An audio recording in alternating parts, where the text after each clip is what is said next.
Hi guys, welcome back to my channel. I am recording once again. I know I stopped recording for quite some time. A lot of things have been going on in 2020 and then this year has been chaotic. I have been meaning to record, but honestly haven't found the time to do it since I'm also working on our new homeschool channel that I just launched. I am a new homeschool mom. I actually began homeschooling at the end of, I'm sorry, in 2020. And because of the pandemic, we went through a lot of changes here in my home, and I was working, homeschooling. I underwent a surgery, and I'm now pregnant. And we bought our home this year. So many things have been happening. Very many good things have been happening in my life. And I just want to continue to share my journey as far as healing goes, my healing process, my journey with my husband and in my marriage. My goal is to be as transparent, as truthful as I can be. And for those of you who have been following me, thank you so much for your support. And for the new followers, I welcome you to this community where we can share what we're going through. And every comment that I receive, if you're having a situation, I make sure to pray for you, pray for your marriage, that God may provide joy and peace amid anything that you're going through in your marriage. I know that it's tough. And for me, in October, my husband and I, we celebrated 9 years of being together. And I do have to tell you guys and communicate that there have been a lot of changes in our lives, but also in my marriage. I can't say that my marriage is perfect. No marriage is perfect. But I have seen a lot of growth in my husband, and I have seen a lot of positive changes when it comes to empathizing. He might not be as empathic as I would love for him to be, but I do see some changes as far as when it comes to serving. What do I mean by serving? I'm currently pregnant, and before my pregnancy, I started noticing that my husband was more attentive to me because I was tired, because I'm working a lot. I'm with the kids 24/7. I'm teaching them, I'm cleaning, all that good stuff that comes with being at home, right? And I started noticing that when he would get home, he would offer me like, oh, do you want a coffee, or do you want to drink water, or do you want something? Those little things, those small changes were very important for me. They might not be big, they might not be huge, but I have to applaud them, and I have to notice that those are small changes. And I can say that this last year and this year, I have focused a lot on myself. I focused a lot on emotional growth, on building new routines, on just focusing on the things that bring a lot of meaning to my life. Homeschool has brought a new dimension to my world, or what I call, my home. It's brought a new dimension because now it's like a new element. Homeschool is a new element to my day-to-day routine, and it's brought a different kind of focus. If you guys have seen my other videos, I talk a lot about focus and shifting your focus and drawing your focus to things that are purposeful. And one of the things that has given me a lot of purpose is homeschooling. Homeschooling my kids has been such an amazing experience, honestly. Is it hard? Absolutely. It's really hard. But it is challenging because I'm dealing with two personalities, my daughter and my son. But it's been a learning journey, and God has spoken to me a lot through that experience. And it's given me another avenue, another channel of focus where I'm not so focused on my marriage and all the bad things that are going on, but rather I'm focusing on all the good things that are taking place. So I think that that's if you're going through a rough time in your marriage, find those things, those tasks, those activities that give you meaning. And I have a lot of friends who are stay-at-home moms and homeschooling moms, and just connecting with them gives me another source of support, of emotional support. And the conversations that I don't have with my husband, I have with them, or with, my good friends that are also entrepreneurs and freelancing just like me. And I'm just trying to surround myself with as many beautiful people as possible that will provide emotional support, especially when I need it most, and vice versa. if you're going through something really tough right now in your marriage, I want to tell you to draw closer to the things that bring you a lot of purpose, a lot of meaning, and make you smile. One of the things that I can communicate now about my marriage recently, aside from the fact that my husband is showing a little bit of more of empathy towards me and my needs, he's is kinder, he's more sweeter, but it feels natural. It doesn't feel forced. I see that he's making an effort to remember things. He writes them down. He tends to forget a lot of stuff, but he's more mindful of writing things down. That way he won't forget in a calendar. Like little things like that make me feel like he cares. He cares about what's going on, what's going to happen. And as a team, it's important to stay in sync and in the zone when it comes to the things that we have to do, our goals, our tasks, our responsibilities, and priorities. So one of those, that's another plus that I've experienced in my marriage. My marriage has gone through many seasons, many tough seasons. It's been very heartbreaking moments where I'm not sure if you go back to one of my videos where my husband, he wouldn't let me buy anything. He would be controlling over our finances. And I did not know that's it. That's part of emotional abuse. That's abusive. And there were moments where he was very controlling over, if I went out, if I didn't take the kids, like not taking the kids out or not doing certain things. Whereas now I feel that what I've experienced is that he's no longer as controlling. He's let go a lot. And what has brought us together as a team, and it has been crazy, is actually my work ethic. It's so weird. When I started working like an animal toward, I guess, the beginning of 2020 and toward the end, I was working like an animal. I honestly didn't realize that I wasn't paying attention too much to him or his comments, or I wasn't entertaining or enabling the bickering. If you would tell me something, I'm like, okay, fine. I was very dismissive of the negative comments, or not the humiliation, but the belittling, or the small sarcasm, passive aggressive comments. I wasn't very tuned into those things. I honestly ignored all those things.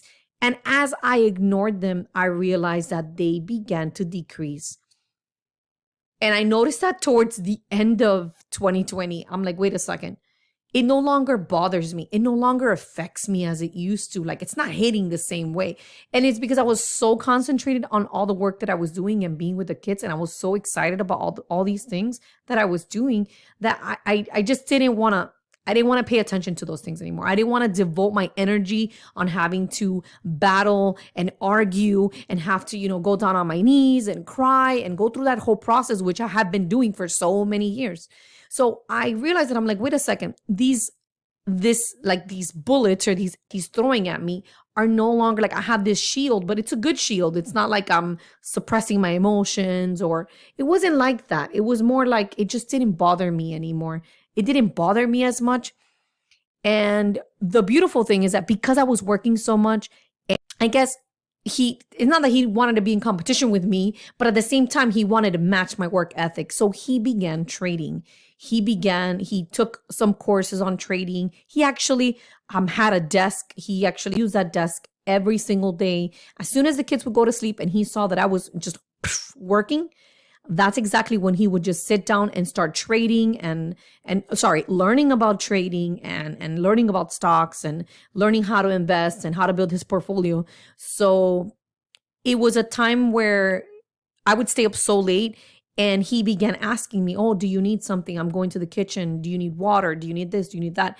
It was during those moments that as I was working and he was learning and I was learning certain things, we would actually have conversations, and we would actually have conversations of what we were both doing. What are you working on? Or what am I working on? We began to have a serious dialogue, and it's something that we never had before. And he began to wanna, I guess, engage with me, and he wanted to know about, what I was doing, what was it about. He had never been curious about what I would write about. And for the first time, he's like, man, how do you come up with this stuff? He was giving me a lot of compliments. Like, how do you come up with this stuff? It must be hard. And it was honestly genuine conversations. And those are the things that I had prayed for years before. I had prayed for genuine conversations, genuine engagement, genuine insight. And he would even sit down next to me. He would massage my back and say, oh, if you need anything, let me know. If you need any ideas, I can help. I'll search it, I'll Google it, and I'll help you so that you can finish faster. I mean, it was just a very nice season. And then we started talking a lot about our finances. And that's when everything just came together, I feel, when it comes to the finances. He began to incorporate my voice into the finances, which had never happened before. And it was just a nice change, a nice shift. And now it's when I can actually I have a say, I have input. I'll tell him, look, I believe that this is a good way, to do something, because of such and such reason. And he'll actually take into consideration and say, you know what? Yeah, you're right. I didn't think about it that way. So he's been very genuine as far as our communication and how we are engaging together when it comes to finances and even the kids. And I've seen moments where he gets teary-eyed and he tries to suppress his emotions. And, just when we talk about the kids or about how we want to raise them or just all these conversations, guys, this had never happened to me before. If you've been listening to my videos, you will know that these things never happened. Like, we could never have a serious conversation. And I know for a fact, I know that it is God. It has to be God, because these changes, and I want to make this clear. Every relationship is different. Every marriage is different because we're all different. And not every narcissist is the same. Everyone is different. There are abusive narcissists. There are emotionally abusive narcissists. There are different kinds of narcissists. And what I want you to know, because I've had a lot of comments when it comes to me calling my husband a narcissist, is I want you to know that it is okay to call things what they are. You need to call things what they are. For so many years, I didn't call my husband a narcissist. I did the opposite. I did what the church told me to do. They told me declare things as if they were. And for so many years, I was like, yes, he's an empathic man. He's this, he's that. And I would pray upon him. And I prayed about so many things. I interceded. I would wake up at 5 a.m. and I would pray for this man and pray for our marriage and intercede and fast. And for so much time, I felt like I was going around in circles in a cycle that never ended. And it just felt like I was only getting worse. My emotional state of being was getting worse. My mental processing was I feel like I was overwhelmed. My mind was overwhelmed. Spiritually, I felt heavy. And it wasn't until I just let go and said, you know what, God, I can't continue to do this.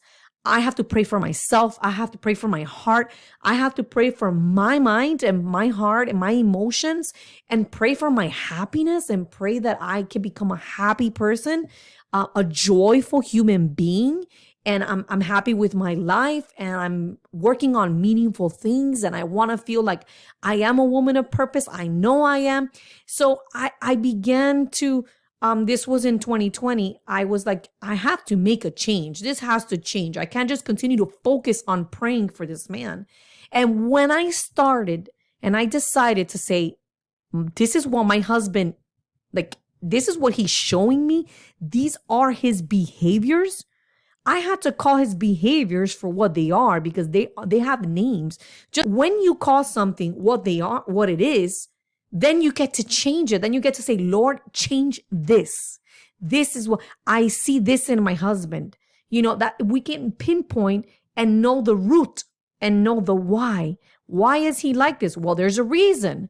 Why this is his behavior. It's like an alcoholic. They used to tell me, don't call your dad an alcoholic. Well, he is behaving like an alcoholic. He's addicted to alcohol. You got to call things for what they are.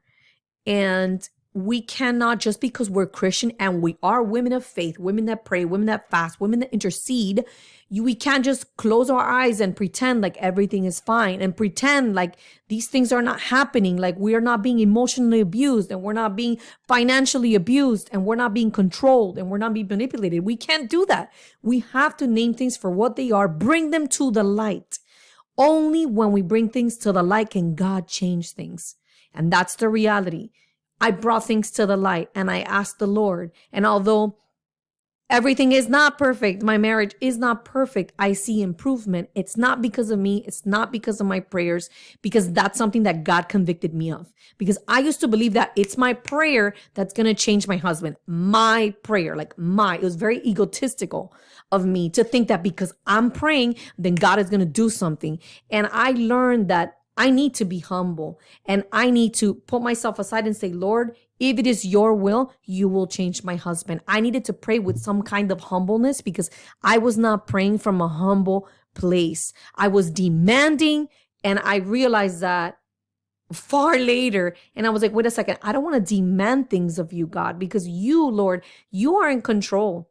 You are in control. You know exactly where you're going to take me. You know exactly what you're doing. I just want to go ahead and follow your will. And in the process, the reality is that he already knows all our needs. He knows exactly what you need, what your marriage need, what your kids need. He knows it all. And all he needs is for us to come with a grateful heart and say, you know what, God, thank you. Thank you for everything that you've given me. And Lord, these, communicate. They got to a point where I just began to communicate. I began to communicate to God and I began to ask him and tell him, Lord, why? I would have genuine conversations with the Lord without the demanding and declaring. And, although those things are good, they have its place. But I feel that I was demanding God for my husband to change because I needed him to change. And God revealed to me that is not my case. Like, it was not a good way to approach my marriage and my prayers. It was not a good place and it was not a good way. But thankfully, I urge you guys and I encourage you guys to just be alone with God and really ask him, like, Lord, what do you want me to do? And in the meantime, the word of God says to be still and know that I am God. The word of God asks us to be still, but to be still and do nothing are two different things.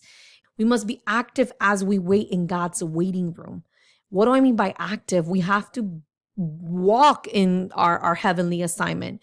We have to be good mothers. We have to, in the meantime, while the marriage is the way that it is, we need to focus on our mind and our heart, our growth, our careers. What are you doing with your life?